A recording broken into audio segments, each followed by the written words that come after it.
ভাই আমি গরিবের মেয়ে, এখন আর কি করব? মুরগি মুরগি পেলে পেটটা চলাইতেছে। সুপ্রিয় দর্শক, আসসালামু আলাইকুম। জীবন গল্পে আপনাদের স্বাগতম। ক্যামেরার সামনে ছোট্ট একটি বোন রয়েছে, আজ আমরা তার জীবন গল্প শুনবো। আসসালামু আলাইকুম। ওয়ালাইকুম আসসালাম ভাইয়া। কেমন আছেন?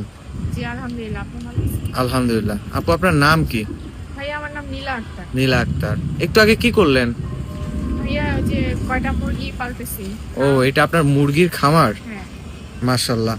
কেন হঠাৎ করে স্টুডেন্ট পড়া বাদ দিয়ে মুরগি পালতেছেন? না, স্টুডেন্টও পড়াইতেছি, কিন্তু স্টুডেন্ট পড়ানোর পাশাপাশি মানে ওরকম বেতন পাচ্ছি না, তো মানে চলতেছে না আর কি। আমাদের সংসার অনেক কষ্ট হয়ে গেছে। এখন মুরগি পেলে কি দিন যায়? যায় না, কিন্তু তারপরও কি করার, কিছু তো একটা করে খেতে হবে। যাক, আলহামদুলিল্লাহ। আপনার বয়স কত? আমার বয়স 24 বছর। পড়াশোনা কতটুকু আপনার? এটা পর্যন্ত। ইন্টার পর্যন্ত। আপনার বর্তমান বয়স 24 না? হ্যাঁ। বাবা মা কে আছে ফ্যামিলিতে? আমার বাবা নাই, আমার মা আছে আর আমার একটা ছোট বোন আছে। পুরুষ মানুষ নাই ফ্যামিলিতে? না, পুরুষ মানুষ কেউ নেই। পরিবারটা চলে কিভাবে? এই তো আমি 3-4টা টিউশনি পড়াই, এখন তো ওই যে আবার মুরগি পালা শুরু করছি। এখন এটা দিয়ে আর কি কোনো রকম আমাদের পেটটা চলতেছে। মানে টুকটাক ভাবে চলতেছে, তাই তো?